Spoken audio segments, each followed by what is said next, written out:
Hey guys, it's Chelsea with Quilted and Curious, and we are back with our intro to EPP videos. This first one is going to be just about cutting and basting, so the absolute basics here. So first, we're just going to go over some of the basic cutting. As you can see here, we are using an acrylic template on this one, and it's a 3/8 inch seam. So what you do is you're just going to copy the shape, you're going to trace around the edges there, and then cut it out. The pen that you use does not matter. It can be a fabric pen. Honestly, I would advise against it. That way you don't waste it and just get like a basic old black or colored pen that you can mark the fabric with here, because it's going to be on the back side of the quilt. So even if you don't cut it all away, it's not going to be a big deal. Um, and your cutting also does not need to be perfect with this one. So do not worry, if it's jagged or if it's not straight. So then you're going to put your paper piece on and you're going to kind of baste away. You'll see that I like to baste one with a glue pen, but I do the opposite sides. And my reasoning why here is going to be, you'll see it at the end, the tails are going to go in opposite directions. And that's just really nice for when you're doing stars and bringing those pieces together. It'll just create a really pretty shape in the back that helps to lay those seams flat, because we do not get rid of our tails, as we call them. So those little pieces there that are sticking out, we do not cut them away. Those tails are going to remain.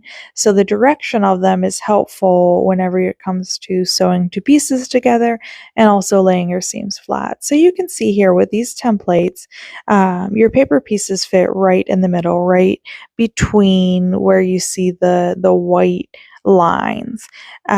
There's also these little dots that you can see in the acrylic, or these little holes, and your pen can fit right in there. Now, not all pens fit nicely. Sometimes you have to kind of push really hard, or almost, push your pen like you're about to close it, and that will help to open it a little bit further to where you can push through. Now, you don't have to mark those. That just helps to line up your paper pieces whenever you go to glue them, or to baste them in any means there. But I would say that marking those, I would use either like a friction pen, or something that's going to be able to be ironed away, or that's going to wash away, because you may see it, being that it sits right in the corner of your fabric. So with this one, I'm going to go in a clockwise manner, just so then you can see kind of how those tails do something different when you go around in that clockwise direction.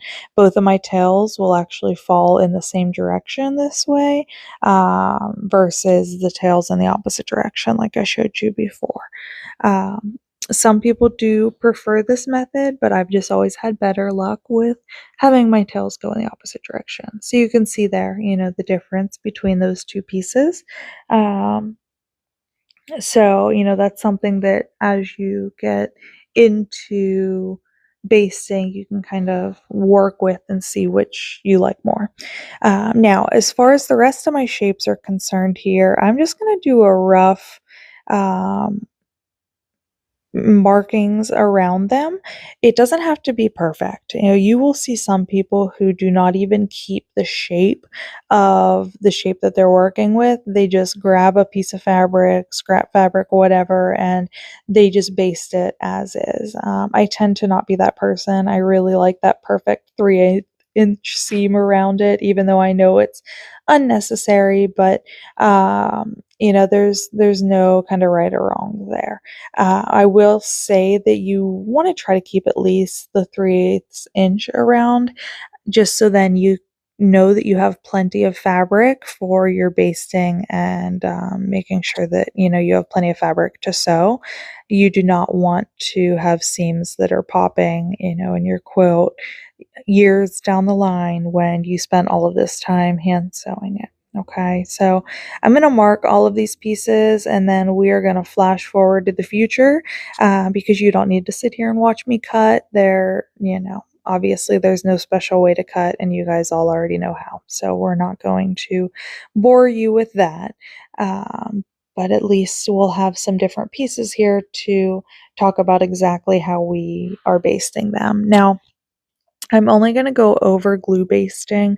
I do not like to baste with thread. So if you're looking to do thread basting, then maybe think about venturing over to somebody else's video to check those out and see if that's an option for you. Honestly, it like breaks my heart, the idea of using thread and then just wasting it. I know that's silly, but that's why I really like the glue basting more. And I just feel like this is a really nice, easy way to get precise corners and just really good fussy cutting. Obviously, we're not doing that right now, but when we do. So, the hexagon is your most traditional piece that they use for English paper piecing, and you're just going to base that one in a clockwise manner. And in the end, you will not have any tails. It's all going to be basted behind your paper piece. So you want to make sure that everything fits nicely behind there. I do like to kind of push down on my corners after I baste just to make sure that one, the glue is kind of pushed down and it's going to stick, but just that the corners are sitting really nicely and behaving for me here.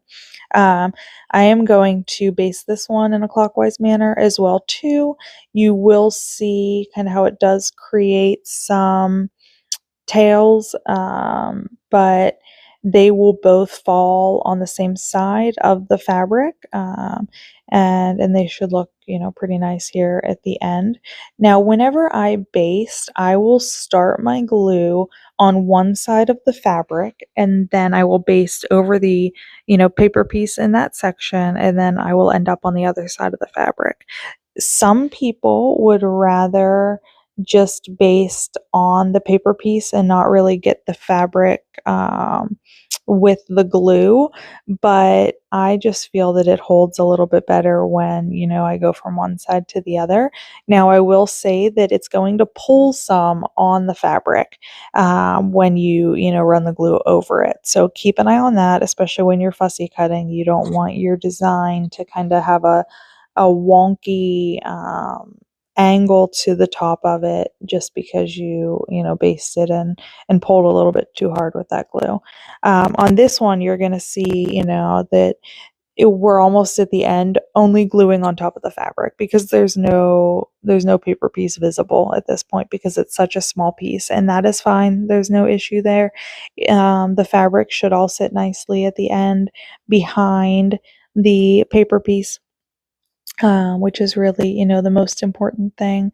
I like to start these ones with the diamond pointing up.